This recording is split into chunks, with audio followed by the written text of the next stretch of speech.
It's fun, isn't it? I've been looking forward to this all week. It looks like a lot of you guys have as well. So today is the first time in the storied history of our show, 3 episodes, that we have a guest. Kevin Smith will be joining us, the great director and pop culture icon, good friend of mine as well.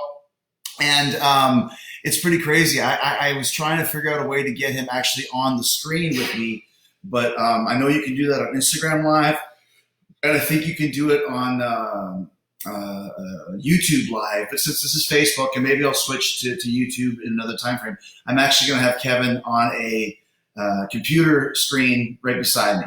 And I've got the apparatus set up right here. So we're going to call Kevin in about 10 minutes or so. But first and foremost, happy Easter. I hope you guys are having a great weekend, a very blessed weekend. I hope everybody's safe and sound. It seems like we are starting to – there's a great quote that I saw today. This isn't the – what is it? This isn't the beginning of the end. It's not – no, it's not the end. It's not even the beginning of the end, but it may be the end of the beginning. Think about that. I think that we're just getting to the end of the initial stages of this. So are we out of the woods yet? No, we're not. But are we getting past the point of the virus kind of raising? Hopefully we got to that apex and we are now kind of on the downward swing. So got a few bills to pay this week. Actually none, but it's actually pretty funny sponsor-wise. So Le Champion bandana here, right? It's the #1 selling item on Pro Wrestling Tees. Go pick it up. But it's funny because I started wearing these and we got these produced back in February when I wore it like this. Now people are going nuts buying it because they're doing what? They're doing this, right? We all look like bank robbers in 1940s Westerns, but that's it. So the biggest selling merch item on Pro Wrestling Tees is Le Champion bandanas. They can't even keep them in stock. So if you want one, go check it out. I think they're like $15. So it's quite a good deal. And not only do you stay safe, but you look cool as fuck wearing these, right? So go check it out, ProWrestlingTees.com. Also, littlebitofthebubbly.com if you want to pick up a couple bottles. Everyone's having a couple drinks. Of course, once again, cheers to everyone here. Cheers to everyone on staying safe and making it to another Saturday Night Special. But Knocking Point, the winery that makes this, if you go to if you go to just littlebitofthebubbly.com, you can buy these and have them shipped to your house free of charge. Free shipping nationwide, whatever states allow shipping of alcohol, if you go buy that now. So we're trying to make it a little bit easier for you guys, and everybody wants to have a couple drinky winkies. I don't blame you. If you want a little bit of the bubbly, you can get it shipped to your house for free of charge. So we got that. And then also last week's sponsor, Start With a Dream, the Joey Quesada story, played on Broadway, was on ZO2, Z-Rock, toured with Kiss, et cetera, et cetera, et cetera. Such a great sponsorship partnership that he is offering 5 free books, 5 copies of Start With a Dream to people watching the show here tonight. So if you want to check out this book, just let me know in the comments here. Say, I'd like to read the book. I'd like to read Start With a Dream, SWAD, if you will, SWAD, SWAD. And we will send you a copy. You just got to DM Joey at his Twitter. It's at Joey Quesada. That's, how do you spell that? CASSATA. CASSATA. Screenshot that. Okay, at Joey Quesada. If you want a book and I choose your name, he will DM you. You can DM him and you guys can work out the information. So that's what we got going on. So hopefully did you guys enjoy AEW Dinah this week with Le Champion on commentary? It was pretty fun. I've never commentated a full show before. And the reason why I wanted to do it was just to have a presence on the show as we kind of, put a hold on so many things, including blood and guts. So I wanted to be on the show and provide a little bit of energy, just in case, because, we're working in front of 8 people, 10 people, all strategically spaced apart, of course. But I thought if I can get on there as kind of an obnoxious heel, there's such a better demographic with a kind of a heel commentator there. So obviously channeling my two favorite color commentators of all time, Jesse the Body Ventura and Bobby the Brain Heenan, and we got some good reviews for that. So if you enjoyed it last week, stick around because we're going to be doing it again this week on this Wednesday on Dynamite. All right, so I have a chance to answer a couple questions before Kevin Smith comes on. He'll be on at about 9:15. Cheers, guys, once again. Skylar says you were great on the commentary in AEW, Chris. So I appreciate that. That was a lot of fun. Lisa Kane says, I loved you on commentary, the Pineapple Jim thing. No, it was Pineapple Pete. And the reason for that is he was in the front row wearing a pineapple shirt. And when we used to film WCW Worldwide, like in 1997, 98, we would all stay in Kissimmee, Florida, which is just outside of Orlando. So we were taping basically at MGM Studios, which is an offshoot of Disney.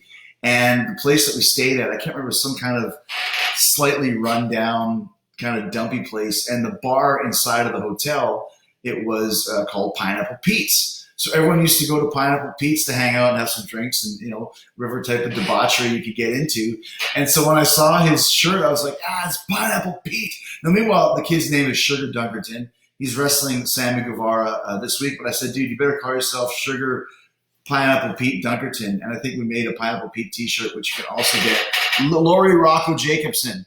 It's Lori Rocco Jacobson wants a copy of Start with the Dream, but it's Joey Casada, Cassata. You use D's. It's TTT. So thoughts on Elton John, asks Eric.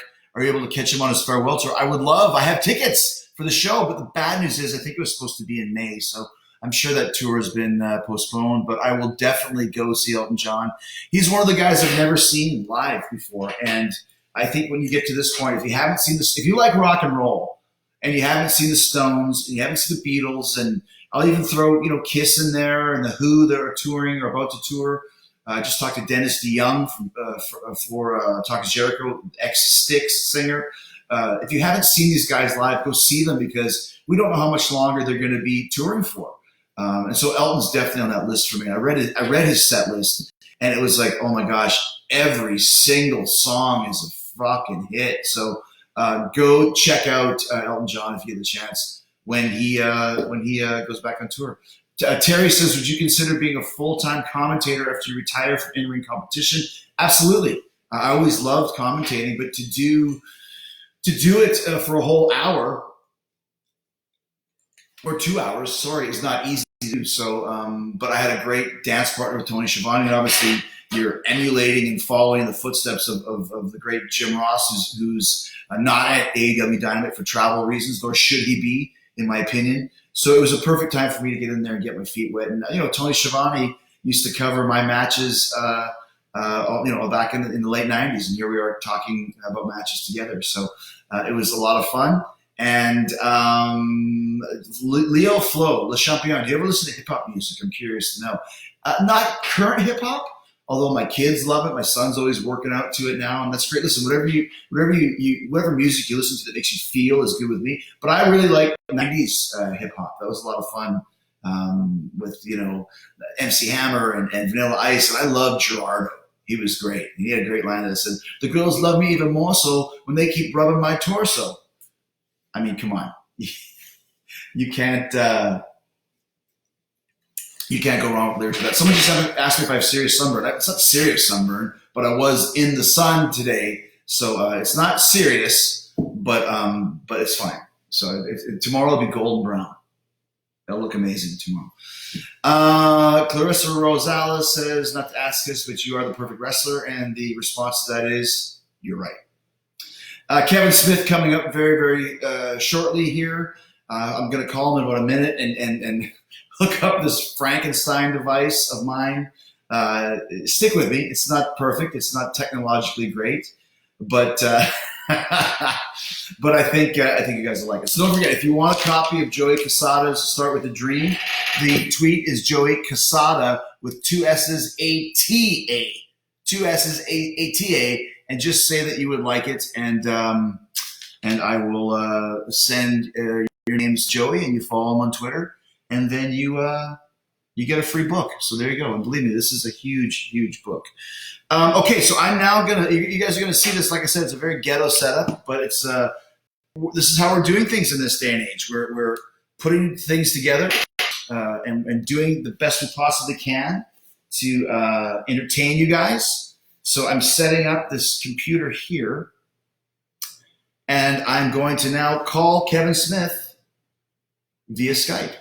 So let's see what happens. Okay, he's on. I'm going to call him right now.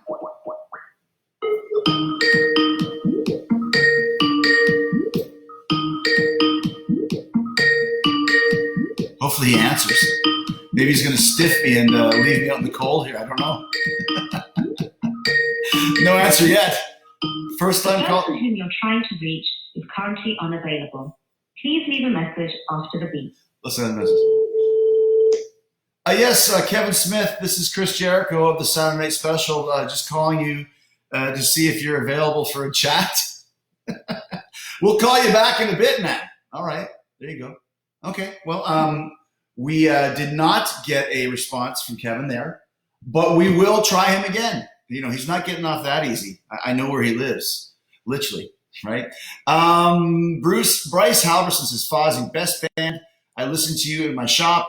Well, thank you, man. I appreciate that. We're working on some new stuff right now. Obviously, can't go into the studio as much as we like because everything is shut down, but the new tunes are killer. I think you guys are going to love it. I'm going to give you a little sneak peek. The last song I recorded about 2 weeks ago was Sane. That's what it's called, Sane.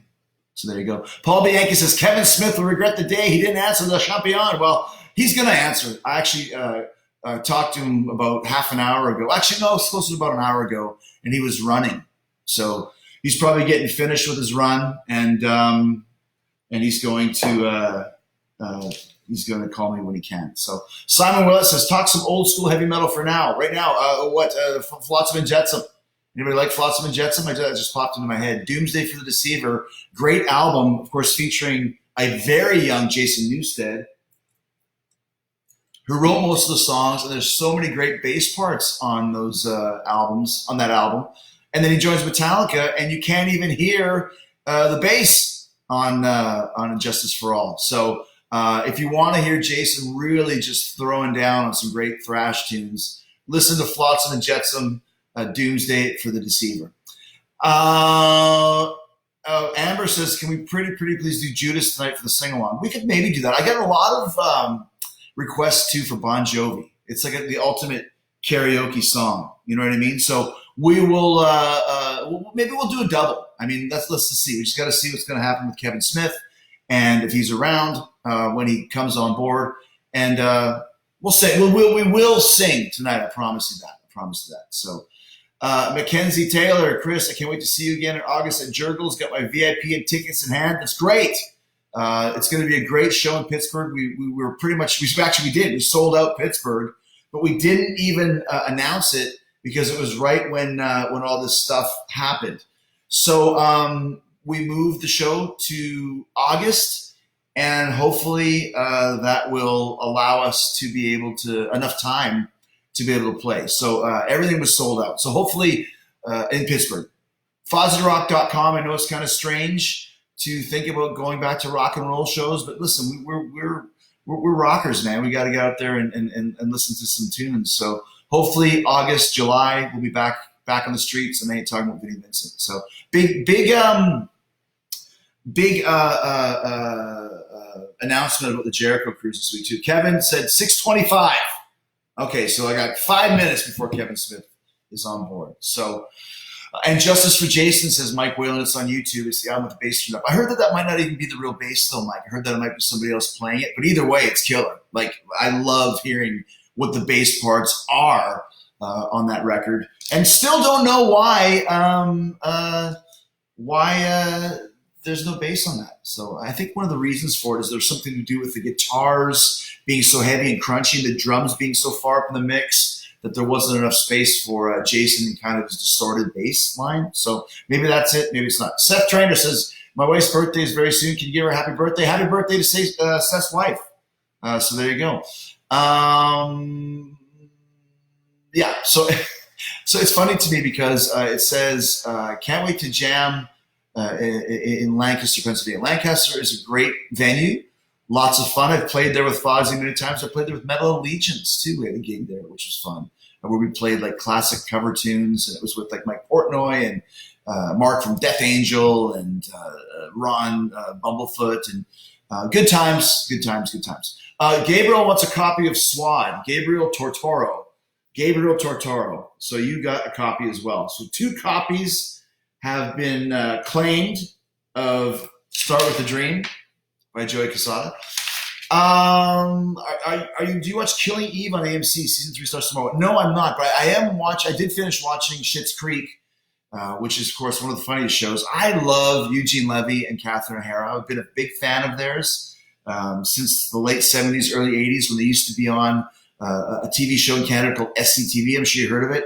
Listen to this for a cast. Eugene Levy, Catherine O'Hara, Andrea Martin, John Candy, Martin Short, Rick Moranis, Dave Thomas, Eugene Levy, of course. So great cast. Love those guys, laughing at those guys, and to see Schitt's Creek was great. And they put on a little bit of a fundraiser, and I donated some money, and Daniel Levy said thanks to Chris Jericho. So I gave him an open invite to be on Talk is Jericho. So hopefully they show up. Jacob Atchison, your most underrated feud of your whole career. Not sure what my most underrated feud is. I mean, I think the Kevin Owens story from a few years ago was great. Rey Mysterio in 2009 was amazing. That might be the most underrated feud as far as just quality of matches and storyline. I think the John Moxley storyline that we just did over the last few months before the world went nuts was pretty killer. I enjoyed that. But I think one of my most underrated periods was tagging with the Big Show.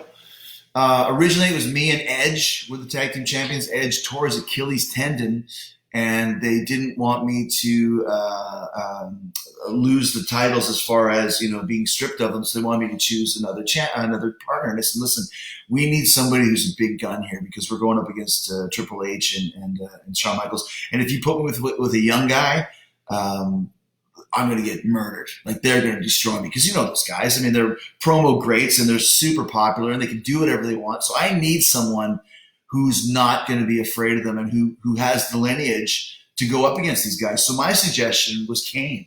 I thought Jericho and Kane would make a big pairing, and Vince wanted to do Big Show. I said, that's great. But here's the thing. He gets rid of his one strap under the giant tights, and there's no more joking. He's now a killer. I call him the Giant Destroyer. And that's what I said. I was like, dude, you are now back to what you were when you first started, which is a 7-foot-tall fucking giant. And if you watch those matches, I won every match that we had, but because of him. He would punch the guy in the face. I would cover him. I'd get the win. And I always had him standing behind me when we did promos to show how big he is. Because he's a guy, when you see him so much, you forget how freaking big he is. And then you see yourself in a picture with him or on TV, like, oh my gosh, this guy literally is a giant. So let's remember this. And so he was the Giant Destroyer, and they used to call us Jericho. And I was like, no, we're not calling ourselves Jericho. And Big Show was like, well, this would be good for merch. Like, there is no merch. We're not doing merch because we're heels, and we'll make our money in being in main event programs against the baby faces. So that's basically how we did it, and it was such a great time. Such great matches and great chemistry too. I love working with that guy, and I love that guy to this day. I have not watched the Big Show, but I have no doubt that it's going to be hilarious because he's a very hilarious guy. So Greg Brown says, any more conspiracy or supernatural episodes coming from Talk Jericho? Plenty of them. As a matter of fact, next week I've got a show about Mr. Crowley. Mr. Crowley, bow bow bow. What goes on in your head? Bow, bow. Oh, Mr. Crowley, bow, bow, bow. We got to do that. Let's do a little Mr. Crowley. Right?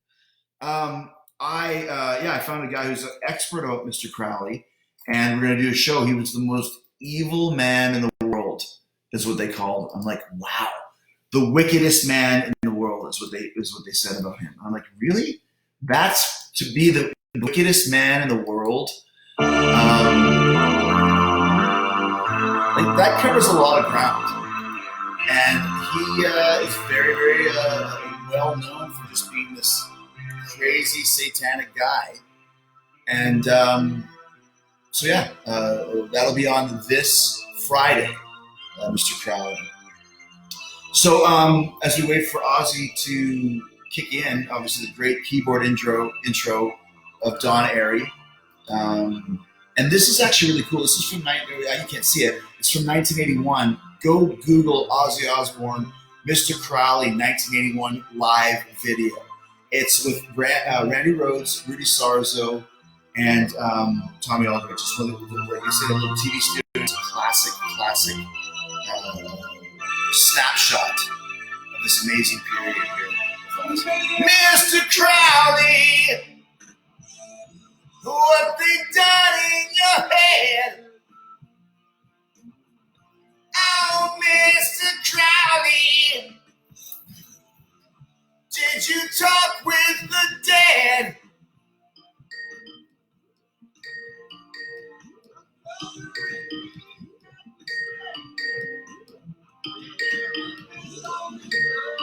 I guess I'll answer.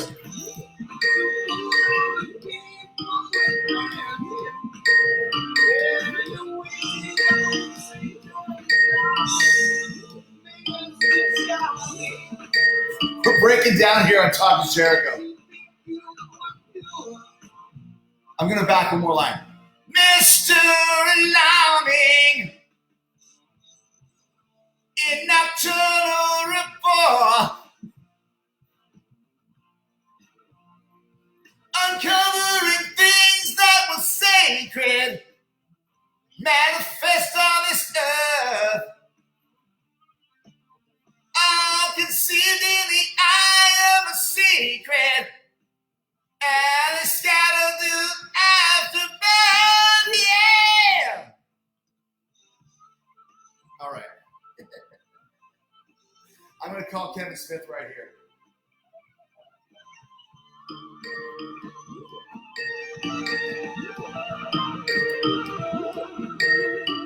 Whoop, whoop. Whoop, whoop.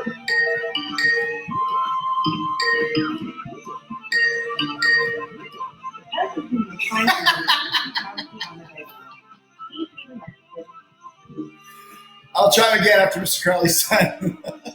We're just having fun here on the Saturday special. Mr. Crowley, won't you ride my white horse? Oh, Mr. Crowley, it's symbolic, of course.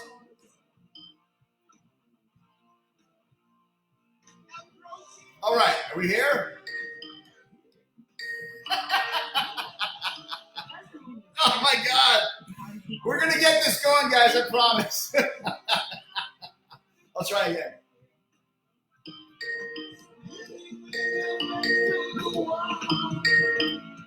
There he is. I'm here. All right. Let me just turn on your video. Turn it down. Turn on your video. There it is. Yeah, I'm on. Hey, you're on. Hey, man. Look at. Okay, how are you? There you are. You're right beside me. Can you see me in there? I can't. All I've got is a little picture of you. I've got video of me, but no you. There you are. Hey!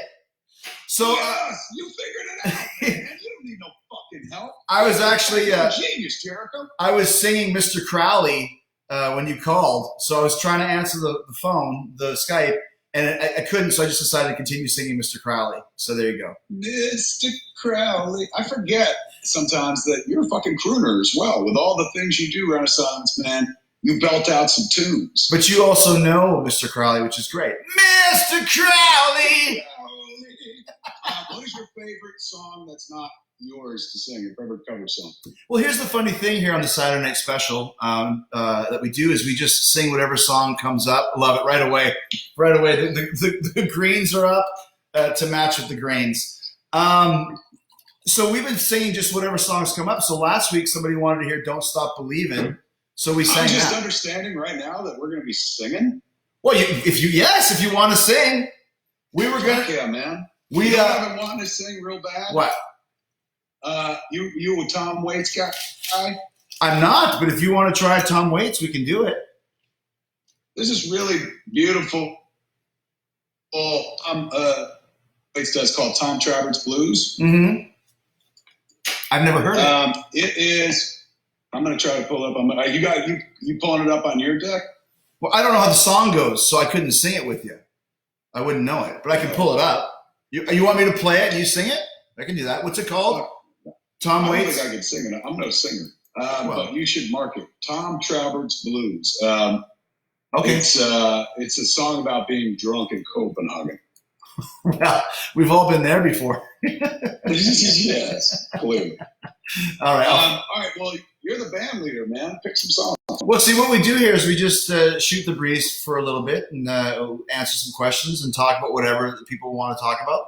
And then if something comes up with the song that people want to sing tonight, one of them is Living on a Prayer, which is fuck yeah, the Bon Jovi classic. Yeah. So if you want to, we can try that one, and I can do the heavy lifting if you want. But that's something that might be kind of fun. So, I gotta pull up lyrics for that. Yeah, you do that. And the best thing is you can pull up lyrics and read them while you're on Skype, and no one will still see your face. That's a good thing because your camera's still on you, so that works. So damn true. Something the world never knew they wanted or needed. Kevin Smith, Chris Jericho duet on Living on a Prayer. You cats are gonna get it, man. A little bit of Jersey. How do you cover a lot of Bon Jovi? No, never. Maybe if at the karaoke bar you might try it or something like that. But this is all just winging it. This whole concept of the Saturday Night Special is to just give people somewhere to gather. This is our third episode, so every Saturday night at 9 we gather just to hang out and have some fun.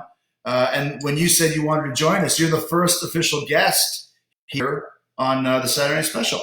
So there you go. Man, I'm honored. It's an excellent night to be here. Saturday, I've got literally nothing going on all day long. I kept telling my wife, she was just like, "We fool around tonight." I was like, "After Jared." This is foreplay, dude. You're the opening act to my wife. Thank you. What I was going to say is, I saw you earlier when we were doing kind of a warm up for this, and you were running and you had the face mask on. Is that something now that's you have to do in LA? Yeah, they've made it mandatory at this point that if you're going to go out in public, you got to have a face mask. So Harley's got a stylist. My kid's an actor. Yeah, stylist for a bunch of masks. Going up for a walk today. I said, "Can I have one of those stylish masks?" So I got one. Let me ask you this, man. During the pandemic, like, do you have to? Like, you like staying in shape, but you got to stay in shape for the job, right? Yeah, and just in general too, right? So yeah, absolutely. Have you found yourself during the pandemic being like, I can wait till tomorrow, like slacking off, like it's like maybe not prioritizing? It's actually different because, like you said, there's really nothing to do, right? So and the best part is, like, my son, he's really getting into football, and he's 16 now. So that's about the same age that I was when I started working out. So now he's really got nothing else to do, but he has to do homework. He has to do the online schooling. But then he's in the gym working out, lifting weights, and I can see the development in his muscles now. And also my girls are now working out as well. So I think when there's nothing else to do, you adapt to what's available. And we have a gym here in my garage, so let's just go to the gym and work out, right? When you say the girls, you're actually talking about people. I thought you meant that's what you called your pecs, like the girls got to work out.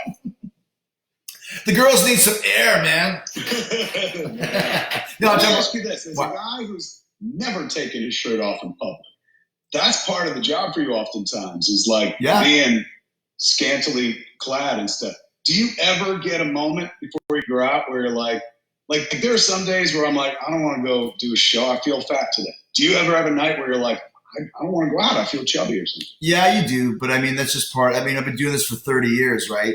And I'm almost 50 years old. So your body changes And you know, when I was working in Japan over the last couple of years before AEW started, they were much more obsessed with bigger physiques, like just big.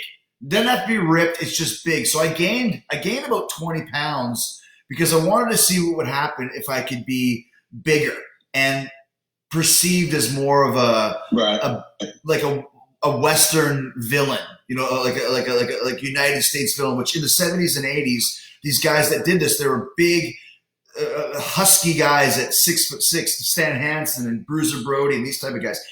They were giants. Now, of course, I'm not 6'6", but in this day and age, wrestlers have gotten smaller, so I'm still one of the bigger guys, and I wanted to be a little bit bigger to see what I could get away with. And as a result, I main evented 3 Tokyo Domes because of this. So then you come back to the States, and now it's like, you know, wow, I'm like Robert De Niro in Raging Bull. You gain all the weight for the Raging Bull part, which is great, but then you got to fucking lose it when the movie wraps. So it took me a while to start getting back down again, and I've lost about almost 20 pounds. No, sorry, how much did I lose? I lost 13 pounds since Christmas Day. But that's with really trying to get back on the horse again, right? So, and what about you though? Because you lost a lot of. It's been.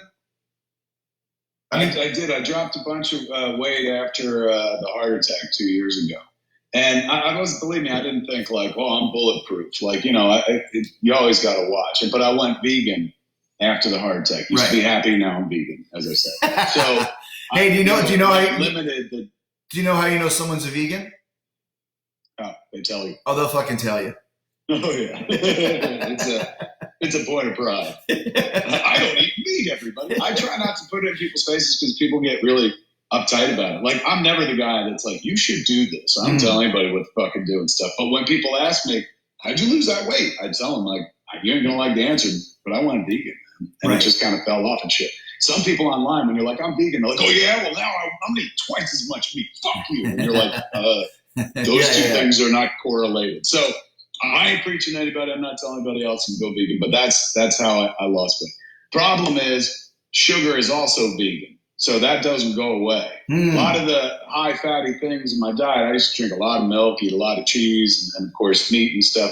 So there was a high fat content in my diet.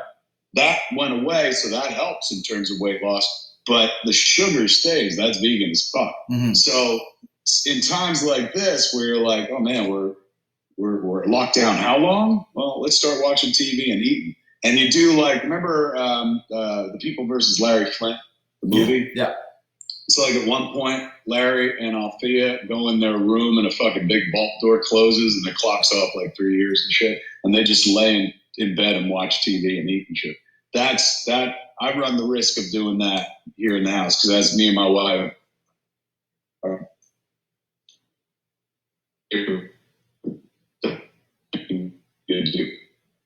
We lost it there. Oh. This is my Frankenstein setup. Kevin's frozen. Is he back? Is he coming back? We got a frozen Kevin. It's like you're. We need. It's like you're on Hoth. It's a hike that's closed. That your God's law. I'll kind of and it's a pretty decent workout. But it's been. I've been really like down on myself. Last night, I try not to eat past 8 o'clock. Last night, I ate past 8 o'clock at like 10 o'clock and shit like that. So today, I'm intermittent fasting. So I'm not eating at all today. And you're part of it. Like doing this keeps me from thinking about eating. So tomorrow I'll eat. But let me ask you this. I mean, you and I are very active. You always got stuff going on. You're always doing live shows and road shows. How hard is it for you, or how easy is it for you to kind of stop all of these projects and just be at home as a filmmaker and as Kevin Smith, the celebrity? Any celebrity. Or any personality. Any other time, maybe I'd be like, oh man, like life is on the road for me. Like that's predominantly where I make my nut. Not so much like the movies and TV shows and stuff, like singing for my supper. Like quite like you, it's live events. I mean, aside from like AEW for the last few years, you out there singing for your supper, man. You put asses in seats. Like, so at a time like this, when everything's shutting down, like, I think normally I would be squirrely, but I just came off the Reboot Roadshow tour for 4 months. So now I'm content to like stay home for a little while. It was pretty good timing for me. I mean, think about this, because it's the same thing with me. I did the Jericho cruise, and it was January 20th to January 24th.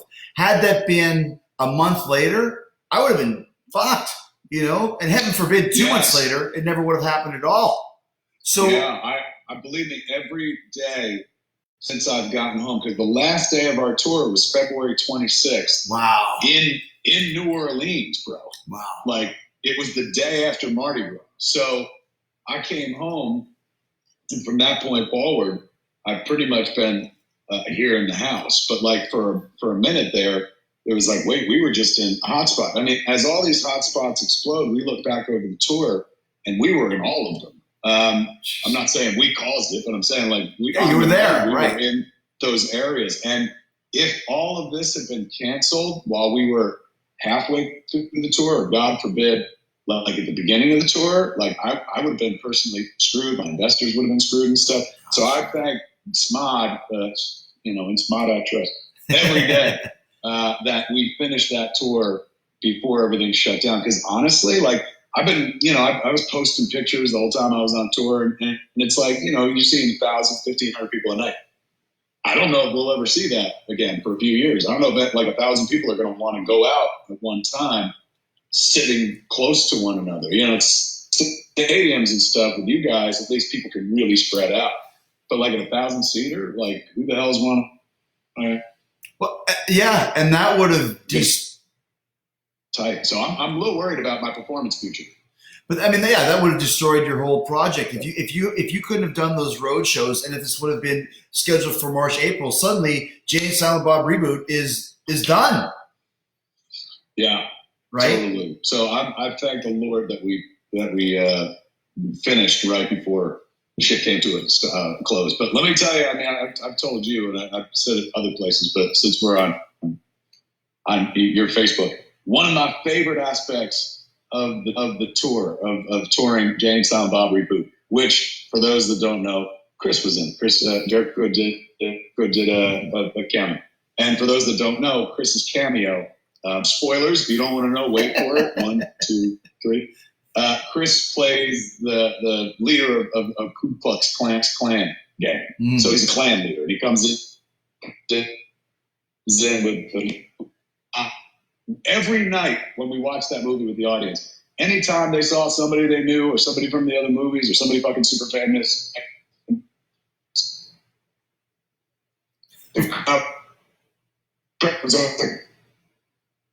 so he walks out with the Klansman outfit, lifts the hood, goes peek at the audience, instantly goes, wow. And then they realize as they're applauding a Klansman, and they're like, oh. It was like they just didn't know how to react. It was so funny. It's like, you can applaud him, he's just acting. It doesn't necessarily mean, and it certainly doesn't mean you're applauding the Klan.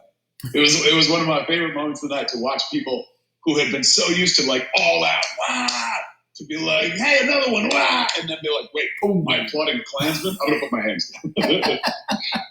I still love talking about when we filmed that scene. It was in New Orleans under a kind of like a, I don't know what you call it, like a kind of almost like a culvert or something where there's a highway over the top. And highway, yeah. Yeah, and you had like 15 guys all dressed in Klans outfits, and you had a cross, which in the movie is on fire, but filming it was a neon cross, so to speak, with kind of flames in the digital aspect of it. And I was thinking, like, man, we're in New Orleans, and this is basically a Klan meeting. If someone doesn't know what we're doing, like, they might either drive down here and A, shoot us, or B, join us. One of the two. We both would be really disturbing and horrible. We saw, like, after we shot, like 2 weeks after we shot, somebody had put up an Instagram from the highway of the view of us shooting. And from a distance, it looked like the cross was on fire. In real life, it wasn't. It just had lights on it to throw a glow. And then in the movie, we would put CG flames on it. But from a distance, in their little Instagram video, it literally looked like the real thing. And you can hear them because they shot a video. I guess it was their story or something. And they were like, can you see this shit? there's a Klan rally going on right the fuck there, right out in the open.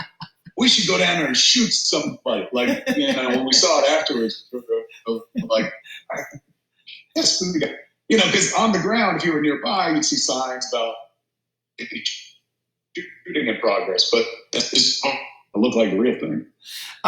Jason Bell Cardio asks, were you excited and happy with the response that Jay and Silent Bob Reboot received? Very much so. I like, if the COVID comes,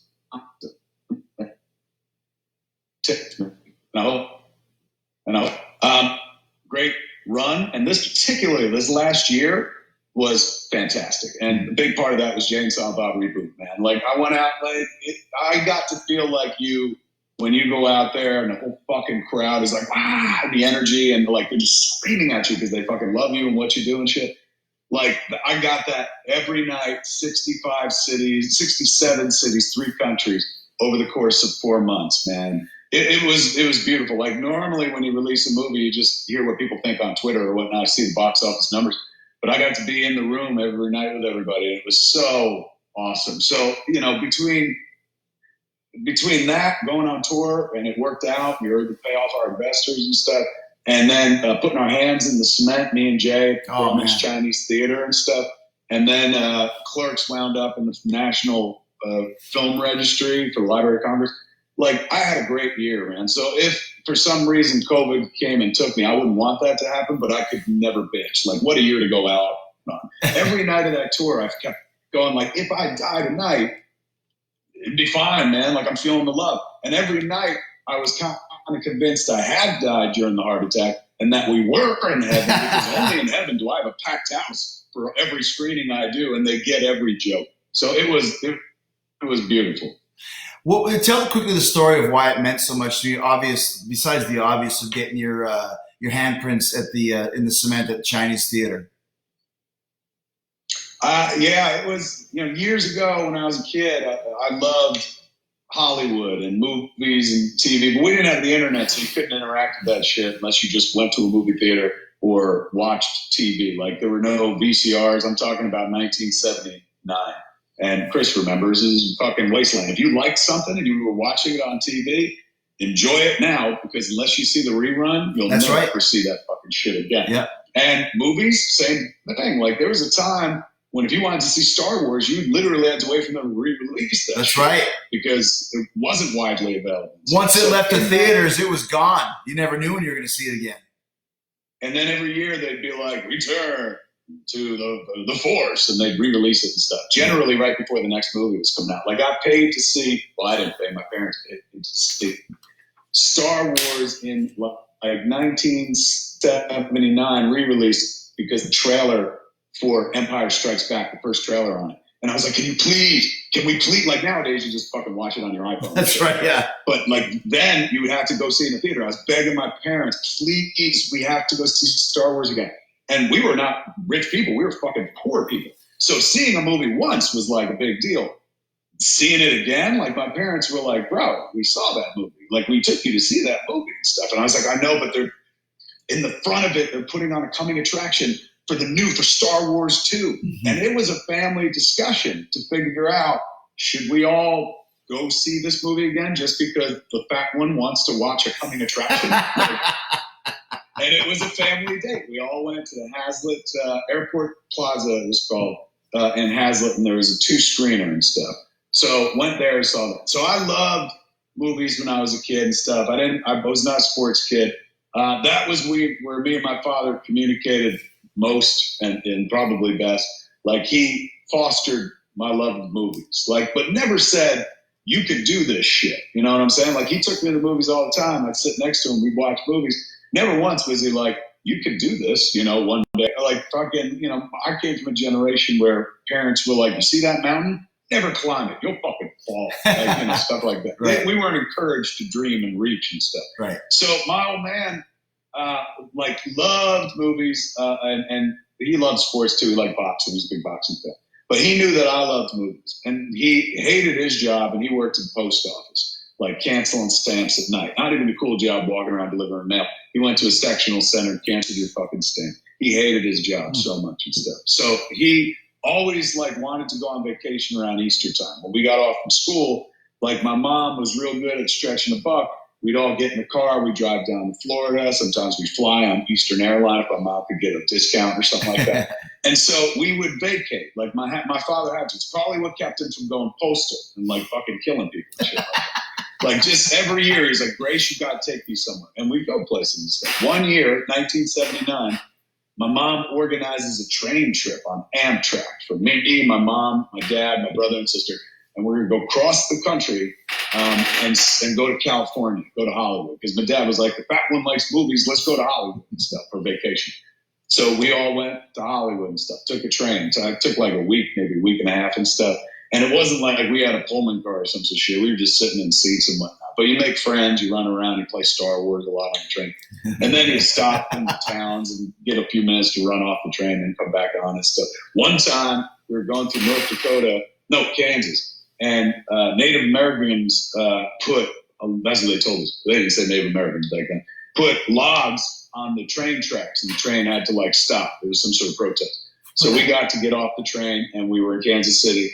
And we went to see Superman again. And it was the only movie that was playing in a matinee in a gigantic fucking theater that years later I would go do a show at and stuff like that. And my parents were like, we'll go see it again. I was like, oh, thank God. So we get to California. And in California, in Los Angeles and Hollywood, the heart of Hollywood, is Graumans Chinese Theater. It's a landmark. It's the theater where they got all the cement. People put their hands and footprints in the cement, the courtyard, the forecourt of the Chinese Theater. It used to be called Graumans Chinese Theater. Now it's called the TCL Chinese Theater. So Chinese theater footprints are more rare than like the stars on the Walk of Fame. You know, you get a star on the Hollywood Walk of Fame. Very cool honor. But like, there are a lot of those. The forecourt is very fucking small and reserved for like super fucking famous people and shit. So when we went there, it was shortly after R2D2, C3PO, and Darth Vader had put their footprints into the cement. Mm-hmm. So that's what I wanted to see because those are my heroes and shit. Then my father takes me around the forecourt and stuff, and he's showing me all the other footprints and shit. He's like, this is Myrna Loy. She was an old movie star. This is, you know Jimmy Durante. That's his nose. He pushed his nose in the cement shit. There's Clint Eastwood. Yeah, the big nose, yeah. And so he's touring me around and shit. And, you know, I was in heaven because, like, I never liked the real world. Like, in Hollywood was always, like, fun and shit. So my old man, like me and my brother take a picture. We take a picture, like, and I got the picture still, kneeling in front of the Star Wars footprints. And before we leave, my old man puts his hand on my fucking shoulder and he goes, says some shit that you say to a kid. It wasn't him planting the seed because my father was not a visionary man. I love him to death, but he didn't see this. He told me years later when Clerks happened, he was like, you? But what he said to me before we left the forecourt, he goes, some shit you say to a kid. Way like you're at a ballpark with a kid and the kid likes baseball and they're like, oh shit, you say some baseball shit to him. Or a kid goes to like an AEW match with his dad and then his dad says something along the lines of this. My old man said to me before we left the forecourt, he goes, maybe you'll be here someday. Wow. And you know, he just said, because I like movies and shit. And even as a child, I was like, you're crazy. But 40 years later, like it was 1979, 2019, me and Jay put our hands and feet into the cement at the Chinese Theater. And we're in like crazy rarefied company. The Avengers are in there, Harry Potter kids and stuff, George Lucas, Steven Spielberg. Yeah, the greats, the biggest of the big. Nuts. Yeah. And my old man, like, you know, he died many years ago and stuff. But that to me, like getting into the Chinese Theater forecourt, that's like, you know, better than fucking an Oscar or a fucking $100 million grossing film. Because that, to me, that was Hollywood when I was a kid. That was part of the dream. It's a big deal. Of like being there and shit. And for my old man, that was Hollywood. Like, you know, when I entered indie film, he didn't quite understand it, but he could follow along and shit. But that wasn't Hollywood. Like the fucking footprints, like, oh, it's nuts. So my mom, my brother, my sister, and me were there. Of course, my wife and everybody who lives here. But my mom, my brother, and sister came out, and I brought my dad's ashes with me because I got like Dad's ash was like, I got a piece of it. Mom's got a big urn that's kind of like, she ain't gonna see this. It's kind of gaudy. It's like, it's a big blue wave, and it's got 3 like golden dolphins cresting the waves and shit. And then that's where my father's final resting place is. He lives at this fucking dolphin ark. So before, like it was all done, my mom was like, "Do you want any of Dad's ashes?" And when I saw the urn, I was like, "Fuck yeah! I gotta give him a little dignity in death." So I got a much simpler, classy affair. There's a little bit of Dad. It looks like one of the stones from Indiana Jones in the Temple of Doom. Very Shankara stone. Om Nam Shivaya. Om Nam Shivaya. Om Nam Shivaya. So I brought this to the ceremony because, like, the last time my whole family had been together in the forecourt was when my dad was alive in 1979. And I told the story there and stuff. And then we did the thing. We put our hands and our feet in, and then you write in it and stuff, me and Jay side by side. And then we were taking pictures standing there. And then right before we left, I looked down, and there was a patch of cement like this big sitting there that was open. And the bottom of the urn was like that.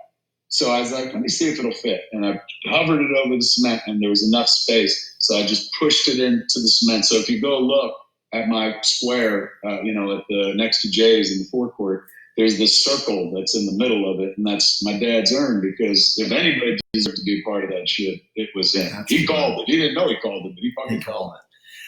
We've gotten a lot of questions. A lot of them are saying basically, fucking Kevin talks a lot. And it's like, exactly, that's why he's here. One of the messages is from Scott Brown, who says, and this is a great question, do you think Dogma would work today? And Dogma was 1998 or so, very religious, in a lot of ways politically incorrect, if you will, as Dusty Rhodes would say. But would that work in 2020? Dogma's 21 years old.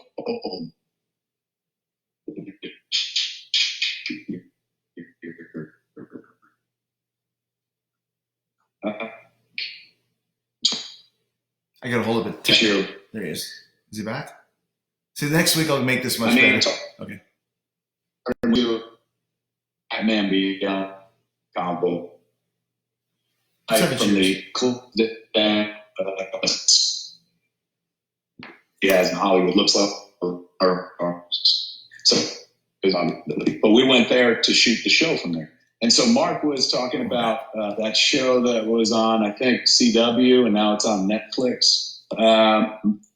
It's based on a comic book. I haven't seen it, but now I want to watch it because he describes some. What show is it? What show? It's called Lucifer. Okay, gotcha.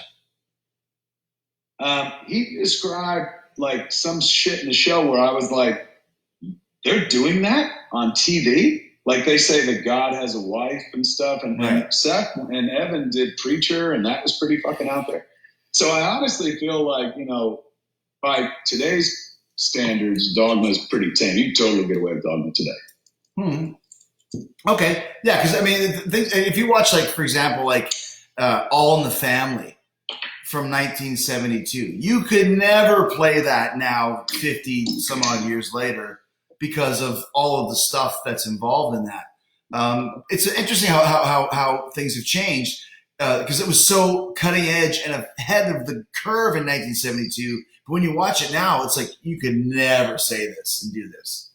Did you see when they did the kind of live scripted version of it a couple months ago? Yeah, who was playing Archie Bunker? I think it was Woody Harrelson. Yeah. Archie Bunker. Yeah. I didn't get to see it, but a lot of people seem to react to it. But I watched those shows live, the real shows in real time back when they happened. Yeah, and you see them now. Let me ask you a question. We did a movie. We did a picture about a year and a half ago called Kilroy Was Here. And which you are wonderful in, by the way. I just had to – I was going through the edit again recently because after the tour ended, David Shapiro, who we made the movie with, was like, I need you to go through and kind of push it together and stuff because we had a loose edit for it. So I went in and did a real tight edit. And your section, the gator chasing, excuse me, I was about to burp, is really like tight. And you are fucking so good in it, man. However, I remember the night you were like, hey, man, these ropes are sagging because at one point Chris is tied to a tree. And he's like, hey, the ropes are sagging. I was like, nobody will notice. Fucking, it's the only thing I look at when I watch the scene. Because you are giving like a fucking award-worthy performance with your face and your body, and most importantly, trying to keep the rope as taut as you can to keep the illusion going that you really just can't get out of it and stand up instead. But your performance is that good that it makes you believe, oh, he is tied up, even though the rope was a real fucking loose. And also, you shot it too. Like, Jericho was our DP for it because in the segment, without spoiling too much, he's a broadcaster. He's a live streamer. And so we had him holding the phone, and he was essentially shooting himself. So he was his own cinematographer for everything that requires him to play the camera, which was pretty much everything up until like the tail end of the shoot. So not only did he show up in the middle of fucking Sarasota in the summer with like bug season and do a lot of dialogue, and it was not dialogue, it was monologue. Yeah, it's not like great. someone's bouncing with him. He just has to say all this shit to camera when Then we also taxed him with being his own cinematographer, and it turned out beautiful, man. So hopefully in the next few months, we're going to have a home for that. And you mentioned a few homes. We probably shouldn't even say it, but bottom line is you will see this movie. What? Yeah, oh yeah, absolutely. You just like Screech. You just look like Screech from Saved by the Bell. Maybe we shouldn't mention the studio. What? Bottom line was, here's my favorite thing about that is that we had been talking for a while, like, hey, we should do something together. Everybody says that in Hollywood. Every band says, oh, we should do some shows together. But you just, we were about to do a Bad News Bears watch along, which we have now done. At the time we hadn't. And I just texted you one day and said, hey, man, I'm going to be in LA next week. Do you want to do a Bad News Bears watch along? You said, no, I'm going to be in Florida filming a movie. I said, where? You said Sarasota. I said, oh, that's only an hour from my house. Like, whatever. And you went, you want to come play? And I'm like, play what? Like, you want to film something? I'm like, oh, sure. Send me your idea. And I was thinking I was going to get like, state policeman number 3 or something. And this guy sends me, Kilroy Was Here is a horror anthology, much like Creep Show, if you've seen that, or a movie along those lines. And he VHS is more current reference to VHS anthology. There you go. Like he sends me this script where the whole script is the gator chaser. And I'm looking through, I'm like, well, which guy am I? And I'm like, there's only the gator chaser and a girl, a female. He goes, I want you to be the gator chaser. I'm like, do I need to audition? And you said no. And I said, like, do I need to send you any tape? You said, no, I know what you do. And I just thought that was like that was the coolest moment for me on a professional level outside of wrestling or music, because you had the confidence to go, because this is a heavy lifting role. It's not freaking, Anthony Hopkins and Silence of the Lambs, but it's a lot of stuff. And I thought, man, of all the guys that Kevin Smith could call, from Bruce Willis to Justin Long to, Chris Hemsworth and Val Kilmer, and you're asking me to do this, it's probably because I'm really cheap and my rate is very, very low. But that was... It had everything to do with proximity. I'm like, you're in Florida? Hey, and listen, and that's what it takes. So anyways, thank you for that. And what a leap of faith for you to do. Wasn't even a leap of faith. We'd done the podcast, and we talked about performance. And for me, I was like, well, it's a gift if he comes, regardless, even if he can and he sucked. But I know he can't suck because he's a performer and stuff. Right. What I didn't realize was that he would come and absolutely crush it. Like, everybody on set was really impressed. Some people weren't wrestling people, so they had no idea who you are. And like, my God, he's fucking good. David, our producer, went nuts when I was just like, Jericho's going to do it. And so you totally fucking delivered in a big bad way. It wasn't even like charitable. It wasn't even like, he's my friend, he's a good guy. So much so that I was like, oh my God, come back and play another bad guy in Reboot. But the next time, no bad guy. How many people we got watching? Oh, I can't tell, because this is usually how I tell. But listen, we've done 200,000 views on each episode. So 200,000 people. All right, then let me give you, I can break a little news here. Oh, what? Exclusive. Yeah. I had a killer meeting this week via Zoom. about, I've made two movies that I call part of the True North trilogy. Tusk, a movie about a guy who turns the other guy into a walrus with Justin Long. And then Yoga Hosers, which was a spinoff of Tusk. And then there was meant to be one more movie, which is Moose Jaws, which is the Jaws, but with them instead of a shark. This week, I had a Zoom meeting with some wonderful people. And the ball moved very, forward. Nothing official to declare, but I can now, if we ever get outside again, right? I see a future with a rubber moose in it. So you are in that movie. When it happens, you are a big part. After we did Kilroy together, the next draft of Moose Jaws I did, I was like, I'm totally rewriting this part for fucking Jericho, man, because I was like, he's so antic, he could pull this off and shit. So you got a killer part in Moose Jaws, my friend. And you cut out there. What he said is Moose Jaws is a killer. It's like a similar to Jaws, except for a moose is the shark, Moose Jaws. And by the way, if you think this is funny, one of the most dangerous animals in the world is a moose. No joke. I come from Canada. I lived in Alberta for 10 years. If you go to Banff, which is where people go to before they go skiing, it's a big, it is, whatever, a great, a skiing village, bars and restaurants and all this crazy. Sometimes mooses just walk down the fucking main street. And when the moose walks down Main Street, everyone goes inside. You don't want to mess with them. They're massive. They're so massive, particularly during a rutting season. Like if it's mating season, you don't want to be near a fucking moose, man. But they're huge. Look up one on YouTube. They are massive. So that's great. They can't it's ridiculous. They can't eat a human being like a shark can whole. But it's a ridiculous movie. So Moose Jaws is coming hopefully, but when it comes. Is coming hard with Jericho shooting right at the tip. See, but I would have to thank you for that. I always wanted to be a sperm shooting towards a moose. That's what I always wanted.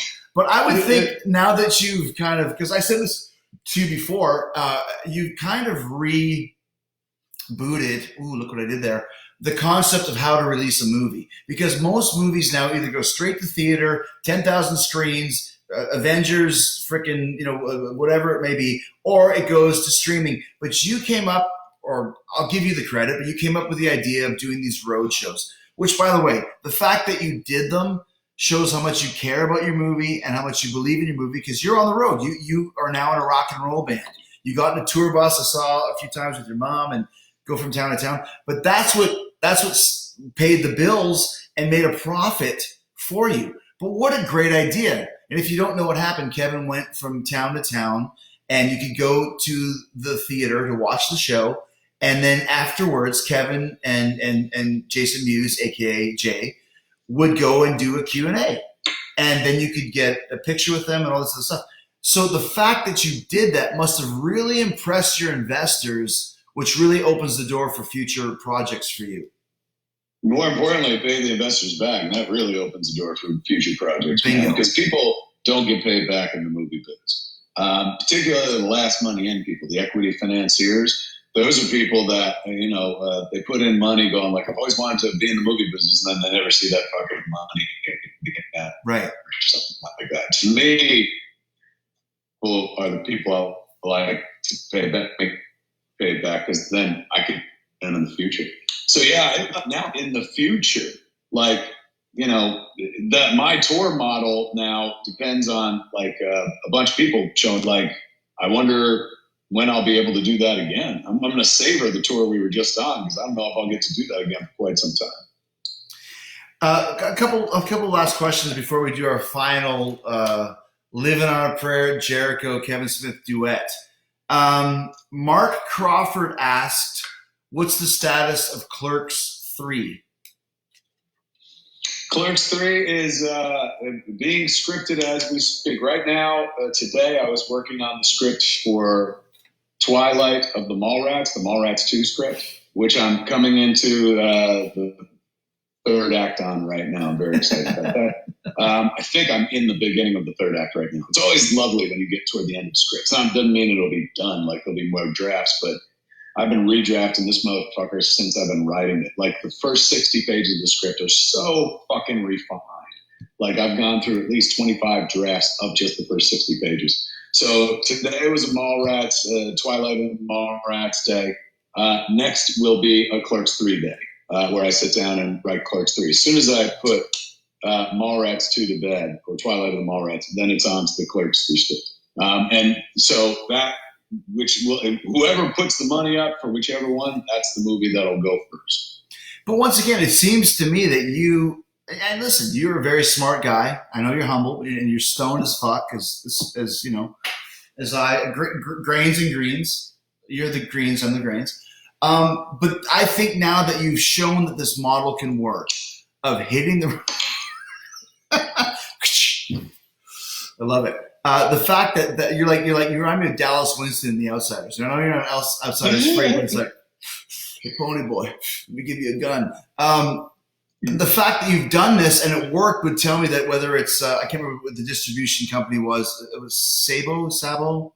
What's Saban? Saban. They were.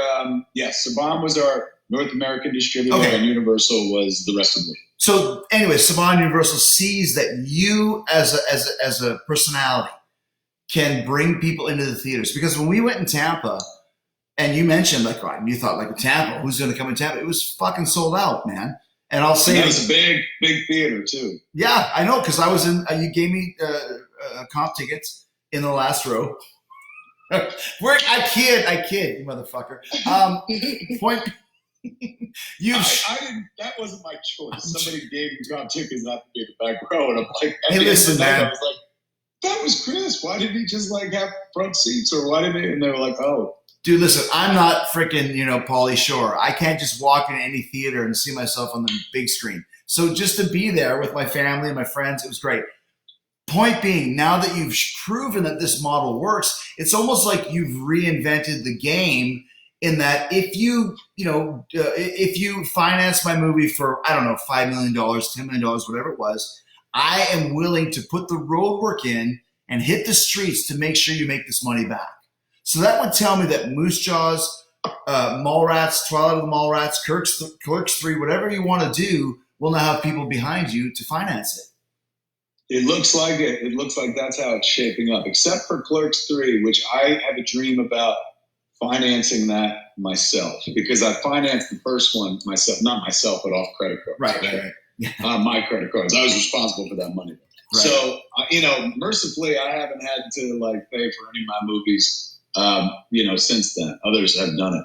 I would love, since Clerks 3 closes out that trilogy and, it's touched back to the first movie, to pay for that one myself. And then I would tour that one for a year straight, man, because I feel like I could, we did 4 months and it was easy as hell. And I was sad when it was over. I would give a whole year of my life on the road with that movie, because every place we went, we were welcomed and loved. It wasn't like a sad, depressing tour. It wasn't like the Yo-Go's tour. It was a welcome wagon. So I could do that for a year straight, and all that money would be mine then. Not only would I fucking get the money for the movie back, but then I did the math, and if I toured the movie for a year, I probably clear and $6 million, and I could never in this lifetime make $6 million in 1 year in any other way, unless I was let's make a snuff film where you shoot Kevin Smith in the head for $6 million. So if I'm willing to spend a year on the road, schlepping my movie everywhere, that's the trade-off. So a year of your life is just there and stuff, but the trade-off would be more money than I've ever seen in my life at one time, and it would all be mine, not anything I'd have to divide up with theaters or some studio or something. So it's a dream I got, that I'm trying to put together. However, that was a dream that I had before the pandemic. Now the big question is, will I ever be able to do a tour like we just did? Will people be willing to come back and sit next to each other and stuff? We'll see. Fingers crossed. Well, let me ask you that as we wind down here. How do you feel? And I just had Eli Roth and Mark Borchardt talking about this. what do you feel is the future for going to the cinema and going to the movies or even going to a rock and roll show? I think it's going to be a while before it gets back to normal. I think, we're all going to be cooped up for a while. So naturally, when we're allowed out, everyone's going to want to do some fun things. However, with a lot of people losing jobs, I don't even know if people are going to have money to be able to do that right away. Right. So I feel like if we're in the live show world, and you and I both are, smart money drops their prices in the turbo. You know what I'm saying? Makes it way easy for people to make the decision to even leave their house to come out and see you if it's a possibility. Right. And at that point, I'm sure they're going to have spacing, just like they were doing before everything shut down. Like theaters were only letting in half crowd capacities and making them sit like a chair apart at least and stuff. Right. So it's going to be like that. It'll be figuring out how to work around that. The wrestling world seems to be doing a good job in terms of you guys, the show must go on and stuff, but you must feel like you're missing the third man or something. Of course. Absolutely. The crowd is, of course, I was there that night, a main character and stuff. So yeah, it's a little bit scary for those of us in the live business world looking at the future. I just don't think it's going to be as healthy as it was to this, and I think it'll take a long time to build up to big crowds again. I was just looking at a picture from from not the Tampa show, but one of the others. Josh Roush, who toured with us and was the tour manager, took a picture from the back of the theater all the way to me standing, and it's just these bodies packed in space, and you're like, I don't know if that's going to happen again for years. Yeah. No, you're right, dude. But it's up to us as entertainers and as auteurs or whatever we are. Like I said, the reason why we're doing this tonight is to keep people entertained, and we're letting people know that we're out there for you guys. Somebody asked me to fix a fucking put batteries in a clock today. I can't do that. I don't know how to do it. But I do know how to entertain and how to make sure that people are still having a great time. And that's why we're here. So I got one more question for you before the big Kevin Smith, Chris Jericho duet. Lawrence Hurley asked, are you chomping at the bit or excited to write another comic book again? Would you like to write another comic book? Did you hear me? What I'm going to do is I'm going to sign off and sign back on because the connection's really bad, particularly if we're going to. Okay, sign off, sign back on. I got a question for you too. Jump right back on. Okay, jump off, jump back on. Okay. Okay. What a great guy, man. Kevin Smith, amazing guy. Honestly, always watched his movies, always enjoyed his stuff, but to become a friend and a colleague of his. That's what life is all about, man. What a great dude. Hopefully, okay.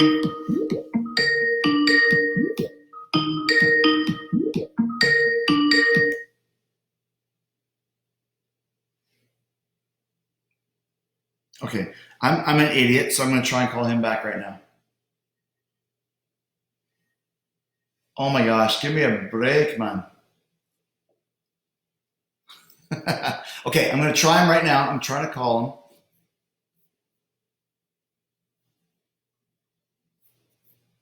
This is the real. Okay, I got him. The person whom you're trying to reach. How is that working? He just called me. Leave a message after the beep. He just called me. We're going to try again. He just called me.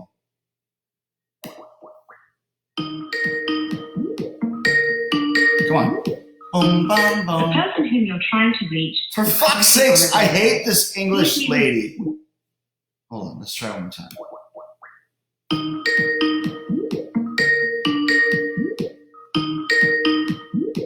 The person whom you're trying to reach is currently. Why is it doing this? I don't know. Anyways, is there anything you can't excel at? Well, Jason Wicks wants to know if there's anything you can't excel at. Yeah, apparently fucking connecting people on Skype. I'm going to try this again.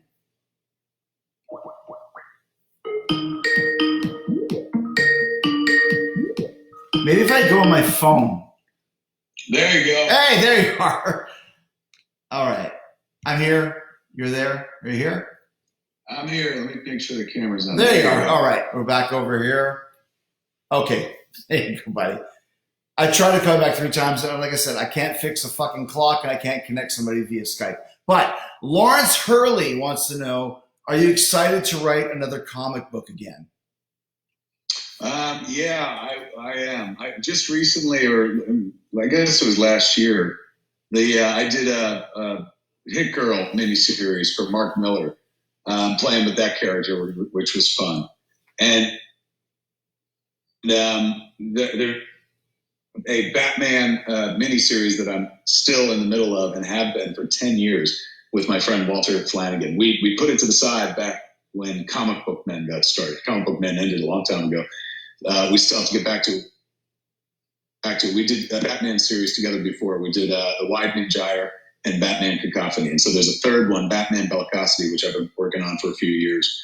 So, I do look forward to getting back to writing that. Now would be the ideal time. But I was doing some comic book writing, but not for a comic book, for He-Man recently because of Masters of the Universe for Netflix. So that was also very much like writing a comic book as well. And the good folks at Powerhouse Animation, who are now doing the animation for it, they sent animatics that I saw last week, and the show looks fucking dope, man. It honestly looks and plays like the best comic book I ever wrote. Okay, let me one more story for me, and then we're going to go to our big duet. So when I started in Mexico in 1992, I started in Monterrey, Mexico, which is kind of like a small, like an independent film festival company. The big companies in Mexico City, they were called CMLL. I was in whatever it was called in Monterrey, Mexico. So I got there, and they wanted me. They wanted to decide what my name was going to be. So they actually had a show, kind of a cable network show in Monterey. I can't remember what it was called, but the bottom line was they were going to have a live vote on what my name was going to be in the territory. And the commentators, the locutors, if you're Spanish, were wearing masks. And I'm like, why are these locutors wearing masks? Are they like on the run from the law from other locutors who don't have masks on? And anyways, so this is all real. This is not show business. I sat there as they said, there's 3 choices for this guy's name in Spanish, of course. Number 1 is He-Man. He-Man. Number 2 is Chris Power. And number 3 was Lionheart. Okay. And I wanted to be called Lionheart. I said, why don't we just pretend that the people voted for Lionheart? And they're like, no, we're not doing that. This is real. I'm like, nothing in wrestling is real. We can do whatever we want about this. Like, no. You are going to be either Chris Power, Lionheart, or He-Man. I'm like, what am I going to do if I'm He-Man? Like, well, you're going to wear a loincloth and carry a sword to the ring. I'm like, what am I going to do with the sword? Like, decapitate the referees for telling me that I'm wrong? So I speak almost zero Spanish. And I'm like 21, super long blonde hair, fucking, rock and roll outfit on. And I'm sitting there just terrified. So, and he's like, nombre number uno, Chris Power, nombre dos, He-Man, nombre tres, Lionheart. So I'm sitting there for the hour doing this interview, and the results come in. Okay. And the results come in, and I'm sitting there, and he says, and the name of this guy, are you there? Can you hear me? Froze. Oh, I'm froze? Okay, well, can you guys still see me? James Robert Nouveau can still see me. Oh my God. So anyways, so the bottom line is I'm going to have an announcement of what my name is. And the guy opens his envelope and goes, and the winner is Lionheart. And as they say, Lionheart, the frickin' confetti comes down and the mariachi guys are playing and everyone's super excited and whatever. And I go over to the floor and there's a piece of paper that's fallen on the ground and it's got the results. And I look at the results and it says, Chris Power, 22 votes. He-Man, 98 votes. Lionheart, 100 votes. And I'm like, holy shit. Lionheart won by 2 votes and only 222 people watched this thing. Who the fuck's watching this thing? So anyways, we're going to try and call back Kevin Smith to do our final. And guys, like I said, listen, we're doing this. This is guerrilla filmmaking. We're doing this for you guys. Sean Black, 1 vote. Thank you. Appreciate that. Yeah, Kevin lives kind of in the canyon, so yeah. You know what? This is all Vanguard 1's fault. Is what I think. The person whom you're trying to reach is currently unavailable. We're gonna get this fucking duet going. I'm calling every night. All right. Sean Black says if they voted He-Man, you might not be famous today. Exactly. Can you imagine if I had to be He-Man? That might have killed my whole, je ne sais quoi about being the person whom you're trying to reach is currently unavailable. All right. We might have to sing Living on a Prayer by ourselves. I'm going to try a couple more questions. Alejandro Ramon says, glad I've skipped the game for this. Never miss a single Jericho live. Man's living legend. Listen, like I said, guys, we are going to figure this out, and we're going to make this great. But we're working.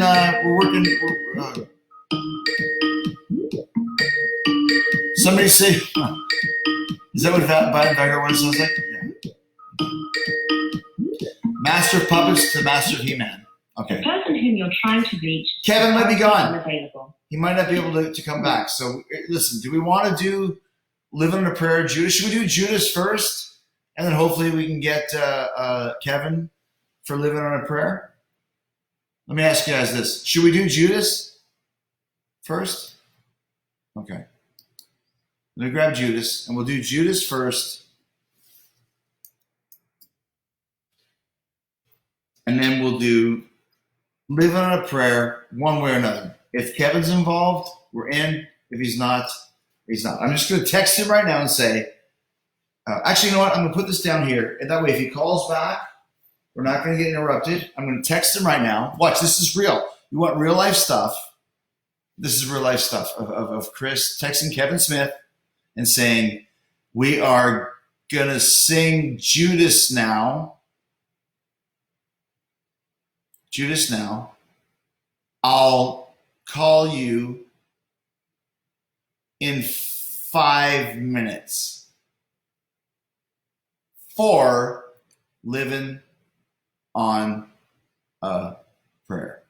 And if you can't make it, because of listen, this is not on Kevin Smith. This is on me for being a dumb idiot that doesn't know how to work anything technology. We're going to do Judas right now. Here we go. You ready? Here we go. Okay, you guys ready?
celebration of my life. I become it.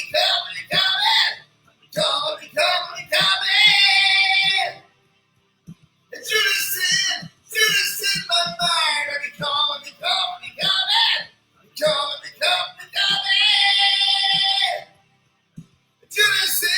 Judas in my mind. Judas in my mind. All right, we're gonna try Kevin Smith for the Living on a Prayer.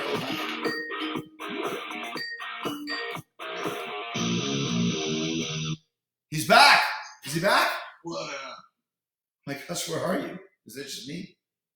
Hold on, let me make sure my camera's on. There it is. There he is. All right, dude. I did what we do in showbiz. I killed some time. Nice, well done. Thank you. And listen, everyone's like, not everyone. So Kevin Smith needs better internet. You live kind of in the canyon, and there's like a dip down. There's not good internet at your house. No, it's not great internet. It's the best package we can get, but it's not a strong signal. Jason Mewes lives less than a mile from me. Like I could walk to his house, and he has much better internet, and he's always teasing me about it and stuff. Well, this look,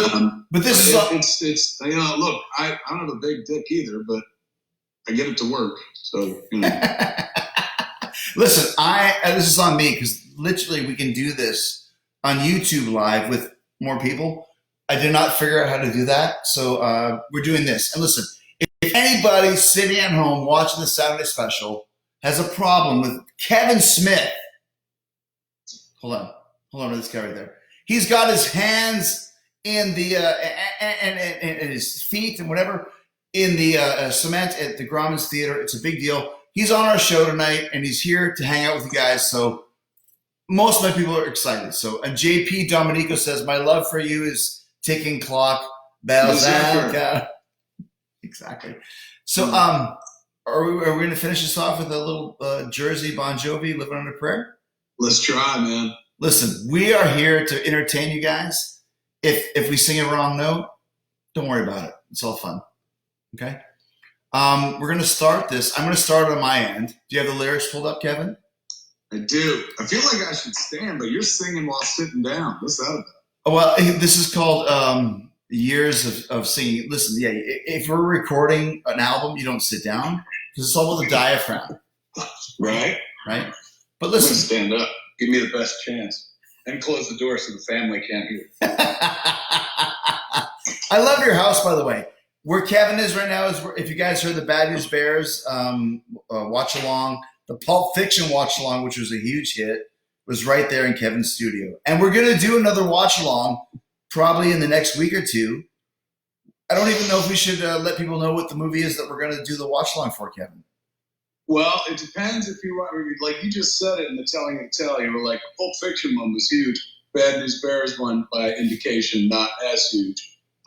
So maybe we should stick to the present, although Pulp Fiction is the past as well. Well, I'm saying Pulp Fiction was way more popular than Bad News Bears in box office. That's what I'm saying. Actually, I need to go back and find out the ratings. I digress. Both of those shows were very big hits, which we did a watch along, part one on my show, part two on Kevin's, and vice versa. So now we're going to go to a little Jersey action. Do we hear the music? Yeah, you'll hear it. I'll play like 2 seconds so you can hear it, and then I'll start again. So this is what you're going to hear. Go. Okay. Yes? Okay. So that's what we're going to do. Listen, everybody wanted to hear a little Bon Jovi, "Living on a Prayer."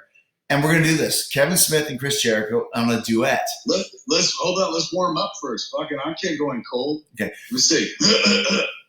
My dog has fleas. Lion face. Lemon face. That's from one of your movies, man. I know that. Matt Damon. Lion face. Mommy used to work on the docks. Can I sing it that level, yes. Or do I have to go higher? You were just belting it out. But hold on. You've got the verse. You've got the verse. Because that's the lower part. And I will sing the higher part. And people are always yelling at me. Like, listen, we're doing this for fun. Who's yelling at you? Well, I don't know. I'm watching some quotes on the side. There's 10,000 people saying you're the greatest, and one person says you're the worst. So whatever. Do you worry about reviews? Yeah, I mean, not as much as I did when I was a kid, but yeah. And human nature, you always, can find the one negative one. But always remember to reward all that positivity that's right there for you, man. Negative ain't sexy. And Kevin, you're right. Positivity is sexy. And this is why we're doing this. We are rewarding everybody here. And listen, there's going to be 250,000 people watching this. Why? I don't know. But we're doing this for you guys. We're hoping that you had a good night. And we're going to now end this off with the duet that you did not know you needed. I'm going to regret this. I know it. Dude, whatever. Fuck it, man. You got the lyrics pulled up, man? I got them. I'm ready. Okay, here we go. That's why I have the lyrics. Fucking Jersey. It's in my blood. Grandma! I wish it was King Diamond next time. I saw Diamond on the road, man, while we were touring.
Dude, I'll tell you what, man. Get those notes and shit. Well, I hit 5 of them, out of the 7,000 that were there. But listen, we're not here to judge each other. This is entertainment. Listen, and if anybody ever listen, when 100 years from now, when people want to go back in history and they'll be like, "Do you remember the coronavirus in 2020?" And they'll go on CNN, and they'll go on Fox News, and they'll see Trump, and they'll see J.D. Roberts and all these people. They're going to go back to Smith and Jericho doing a duet of "Living on a Prayer." They'll pull it up and be like, "That's when we knew it was bad. That's when we realized how bad it was." Hey, man, thank you so much for joining me tonight, and great seeing you, quote unquote. Dude, love you, man. Thank you so much for everything, and stay safe, dude. Love you as well.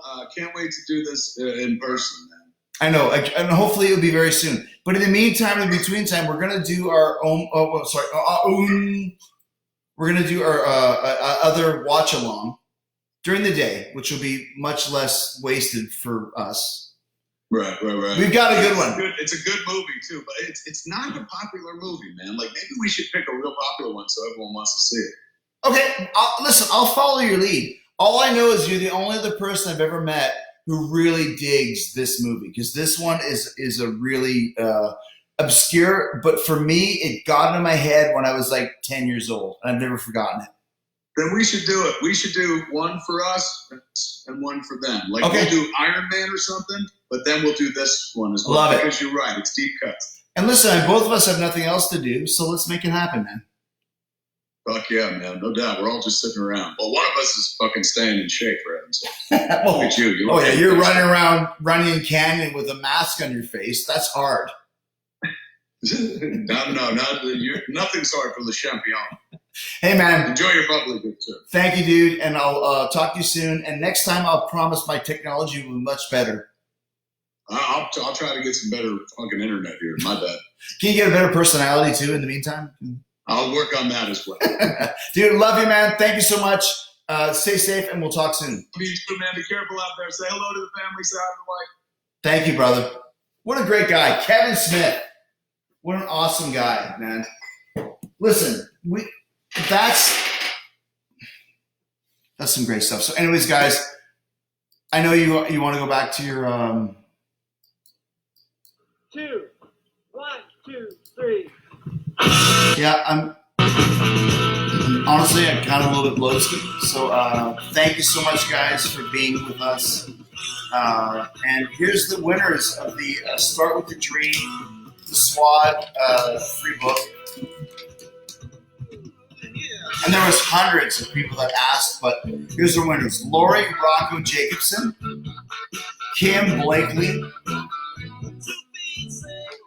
Gabriel Torturo, Dennis Paul Brown, and Pamela Morrow. So just DM Joey Casada at Joey Casada, Cassata. Joey Casada at JoeyCassata.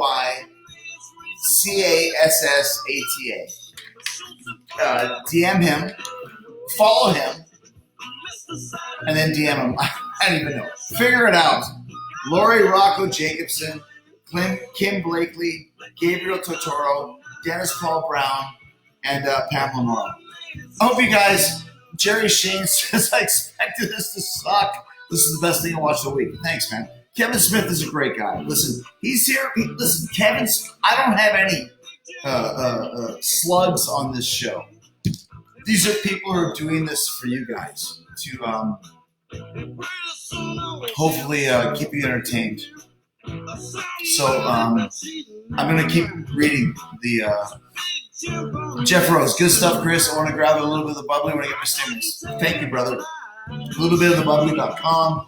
Free shipping nationwide.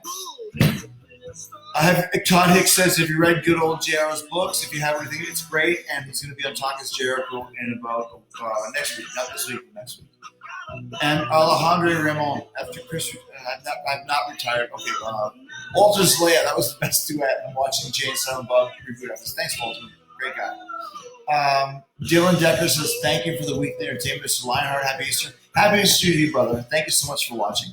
Lisa Kane, love you. Honor you, big brother. Love you too. Kisses and love. Jason Black, thanks so much. I've always loved you and Kevin Smith. Kevin Smith is a fucking great guy, man. Such a great guy. Ashley Bushmore, so thankful for you and your podcast, really getting us through. I don't know what I'm doing. We're trying our best. We just want you to be happy, and we're just thank you. Cheers. Bradley Summers, you're the reason I still watch wrestling. You ate the best dude. Who did I eat? I think it meant you are the best dude. Thanks, man. Listen, Geron Geranoja enjoyed the show from the Netherlands. Keep up the great work. Thanks, guys. Listen, I'm fucking loaded right now. I'm just trying my best to make sure everyone's happy. James Edward Longworth, Jordan McKay said, do you love your Bible verse on Instagram? Brother, it was awesome. Thank you. That's from Les Carlson of Bloodgood. That's a Bloodgood button right there. Great band. Go check out Bloodgood. Great band. Matt Moore, awesome show. Thank you very much. Had a great time. Thanks, man. We really appreciate that you enjoyed this. Thanks, man. Such a good time. Michael Lovelace, thanks so much, Jericho, for the entertainment during these times. Chris M. Hall, thank you for everything you do. Stay safe. Thanks to you guys. Jose Correa, a little bit of the bubbly. Had to get a bottle of that. You're great. Thanks, man. Thanks, dude. Jason Lentini, Chris, thanks for keeping entertained. We appreciate it. John Aguilar says, today's my 40th birthday. Hey, happy birthday, John. Thank you, brother. Aaron Harold, thank you, Chris and Kevin. This is awesome. But it would have been nice if you and Kevin smacked on each other.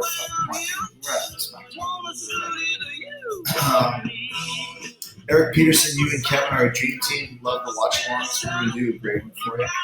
Leanne Timbrook, great show. Love watching this week. Thank you for watching. Anton Pinion, Fozzie, she's streaming live concert soon. Would love to do that. Nathan Detchart, drinking with Jericho and Kevin Smith was awesome. Good replacement to Hawking in Canada, of course. Nathaniel Nathaniel. This was so entertaining. Got 6 bottles coming. Thanks, dude. Free shipping. A little bit of the buffalo. The worst ever. There you go. Shane Phil Singer had a wonderful time. Thanks, man. Guys, when Skinner is done, I'm done. And thank you so much. So much fun. I almost want to sing Mr. Crowley one more time. I'm going to sing Mr. Crowley, and then I'm going to be done with this.